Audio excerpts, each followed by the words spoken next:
back into gender, this time with our high school students.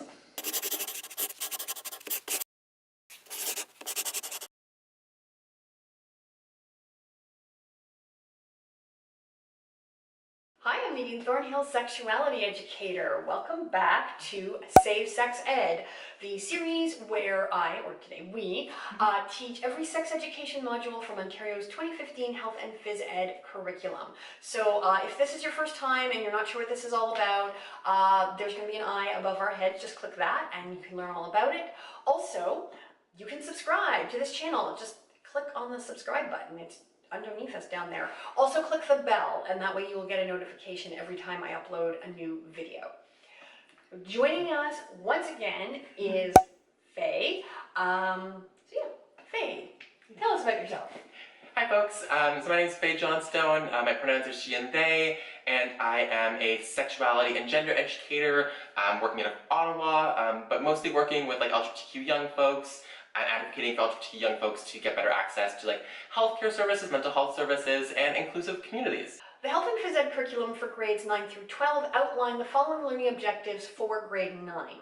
Demonstrate an understanding of factors that can influence a person's understanding of their gender identity. Identify sources of support for all students.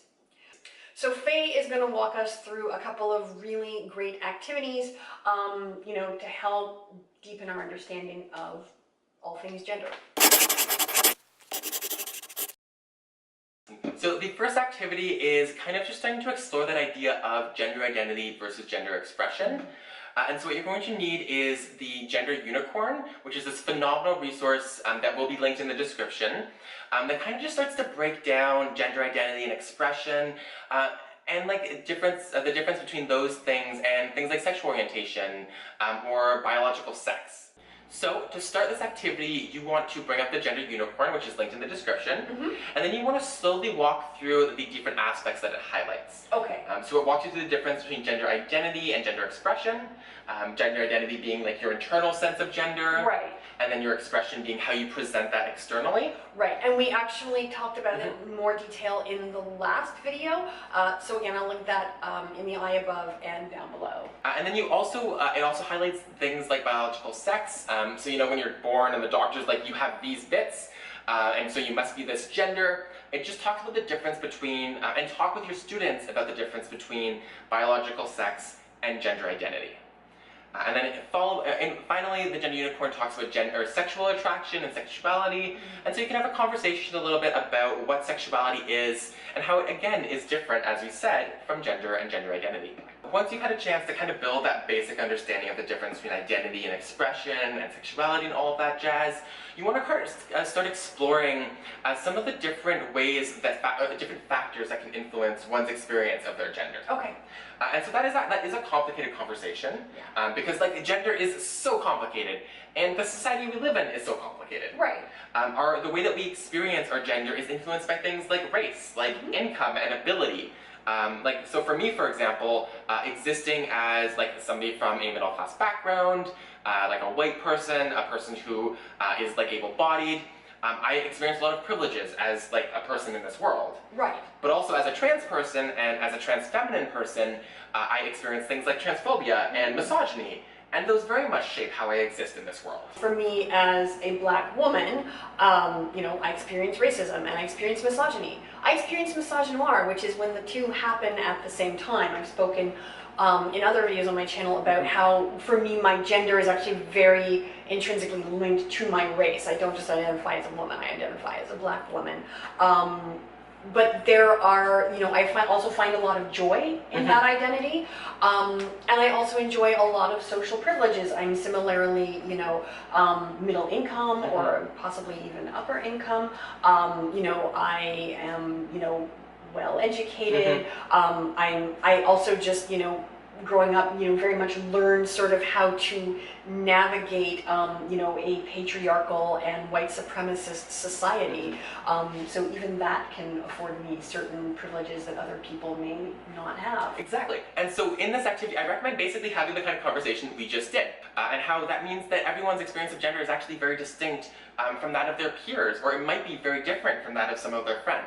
Once you've had a chance to kind of like explore some of the different ways in which factors can contribute to somebody's like experience of their gender, you really want to get a bit more specific around what are the different kinds of barriers and ways that like the society that we live in can treat people differently based off what axes of oppression they exist around. Okay. Another example, another like prompt that you can use is talking about what kinds of barriers and forms of discrimination a non-binary person might experience. We explained this in a different video, but like non-binary is basically somebody whose gender identity doesn't wholly or completely fit in male or female. Right. And so like if we think about that, we can see some very like quick examples of barriers that would come up. Right. What washroom do you use? Change room do you use? Exactly. How do you make sure that people don't call you he or she if you don't use those pronouns? So finally, like we can talk all day about the ways that discrimination make the world a difficult place for trans people. I do that too often in my work. But we also want to talk about how we support trans and gender diverse people. So have a conversation, or like popcorn style, brainstorming how we do that. Right. And we've covered that in another video the last time around. But focus on things like respecting pronouns, respecting people's bodies and the fact that people's bodies look differently and they can express themselves differently. And really just like get down to the end message that human beings are human beings and deserve to be loved and affirmed for who they are. I just have to say that being accepting and just accepting people for who they are is great if you are an inherently lazy person, like I am. Because instead of, getting all up in arms and being like, I have to try and make you fit into these preconceived notions I have, a person will just, be who they are and you just be like, yeah, okay. At the end of the day, what trans people are asking for is call us the name that we'd like, call us the pronoun that we'd like, don't give us weird looks, and like treat us like you would every other human being that's deserving of basic compassion and respect. See? Easy, suitable for lazy people. Let's talk about the beauty and resilience that trans people have developed and have to share with this world. Amen. You have another activity that is sort of about people, I guess specifically, people with diverse gender identities, really like finding ways to support themselves and like build their strength and resilience. So one of my favorite activities is kind of about building your own support networks. So what you do is everyone takes a paper and a piece of pencil. That's a piece of it. Just like a little bit. And so you basically just hand out those pieces of paper and those pencils, and ask everyone to draw a circle in the middle with their name in it. Okay. And then from that, I want you to draw like a web, essentially, of different supports that they can identify in their own communities and in their own lives. Okay. This can include anything, and it'll be different for different people. Right. So for me, some of my go-to ones would be my friends, would be like some of the supports, like community health organizations that I have access support from. Or it might be my counselor, my guidance counselor, my therapist, or it might be my family. And so have everyone spend like 10 to 15 minutes really identifying a big list of who they can turn to for help, and also what kind of help they can get from those people. Okay. Have everybody actually keep that list and bring it home with them, because it's really valuable, especially when you're in crisis, to have a list of resources that you know you can access, because it's hard to think of those when you're having a panic attack. Yeah, absolutely. Oh, that's such a good idea.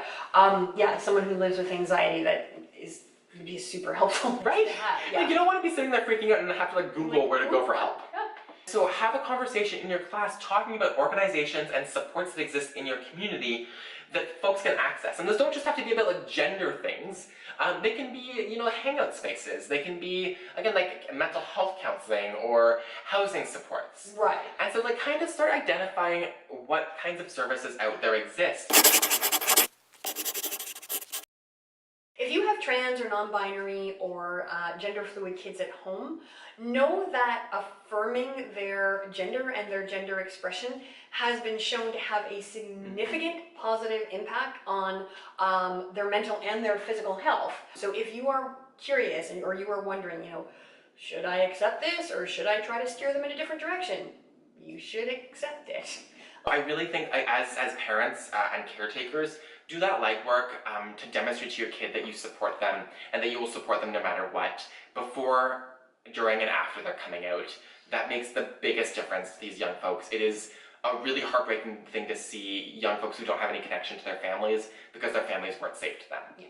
If you have cis kids, still have conversations with them about the importance of treating trans and non-binary folk with respect. It's basically, you know, acknowledging and really reminding ourselves that we're all human beings and we're all deserving of the same, like, basic level of human respect.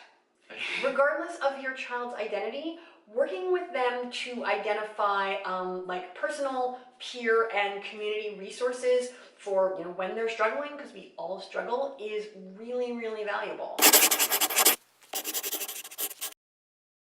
Today I have 2 really quick conversation prompts, but they are likely to generate a lot of discussion. The first one is for those of you who may have, you know, transgender, expansive, non-binary kids at home in your families, which is, how can I support you? I love this question because we often forget to ask our kids what they need. And so a lot of, like, some parents are trying to be accepting but actually don't know how. And all trans kids are different and they have different needs. And so having that conversation opens up this whole new way of building a relationship with your kid and making sure that you're there for them in the way that they need you to be there for them. And the other question is if you have a cis child or cis children, which is, how can you be supportive? A lot of the resources I'm going to mention, I also mentioned in the previous video, but they bear mentioning again. So in the previous video, I mentioned Kind Space, which is a community group here in Ottawa. If you have trans or non-binary youth and you live in this area, they have a lot of those great groups where, you know, you can just hang out with other kids who are queer and have a good time, and, you know, it's all just like very normalized and chill and good times. Trans Bodies, Trans Selves is a great book. It is written by a collection of trans authors, and it, you know, goes through everything from terminology to trans health to trans people's experiences to relationships. It's written in the style of another really famous book called Our Bodies, Ourselves, which is sort of a similar book for women. Another book, which is not about trans people, it is actually about the animal kingdom, is called Evolution's Rainbow. So sometimes people will say, well, you know, male and female, that's just the natural order of things. That's what we see, you know, in the rest of the animal kingdom. And no, it's not. And this book is all about gender diversity in the animal kingdom. It is fascinating. Another great book, which is not strictly about gender identity, is called Come As You Are, and it is actually about sexual arousal and sexual desire and sexual response cycles. And what this book does really well is it talks about how gender may influence the way that people experience those things without lapsing into gender essentialism, without doing that thing that's like, women experience sexual desire this way and men experience sexual desire in this way. So it's a really great book, particularly if you have trans teens who are sexually active or might be sexually active soon, just to sort of help them understand what might be happening in their bodies when they experience things like sexual desire and arousal. And finally, a website that I have mentioned many times in this series because I love it so much is scarleteen.com. So they have articles, they have blog posts, they have Q&As, they have a forum, and there is a ton of information for trans and non-binary teens. So if you have trans and non-binary teens in your life who want to have their questions answered by, you know, professionals who are just approachable and engaging, send them there. Also, if you want to learn more about like the lives and experiences of trans and non-binary teens, check out the forums and see what kind of questions people are asking. So I want to thank you so much for being here the entire week. I learned so much just sitting and listening to you. So yeah, let people know where they can find you and find out more about your work. First off, thank you again so much. It's been an honor to be here and to be chatting with all of you wonderful folks and working with yourself. In terms of where you can find me, I have a website at fayejohnstone.com. That's FAEJOHNSTONE.com, and then a Twitter profile, I guess, at Faye Johnstone, all one word. let me know if you are a trans or non-binary person, like what is something that we can do to support you, just generally in the world to make it, a better, safer, happier place for you. If you are a cisgender person like myself, my question is, what is one thing that you can do to be more supportive of the trans and non-binary folk in your life? So something that I can do is I can work with even more trans and non-binary educators, because I always learn a lot. I always have a great time. So again, thank you for being here and for letting me learn from you. Thank you so much. All right. That's all for now. I hope you have a great day, and I will see you soon. Bye. Bye. You can help me continue creating free sex ed content by supporting me on Patreon. For as little as $3 a month, you'll get access to all sorts of goodies, so head on over to patreon.com/Nadine Thornhill or click the link down in the description below.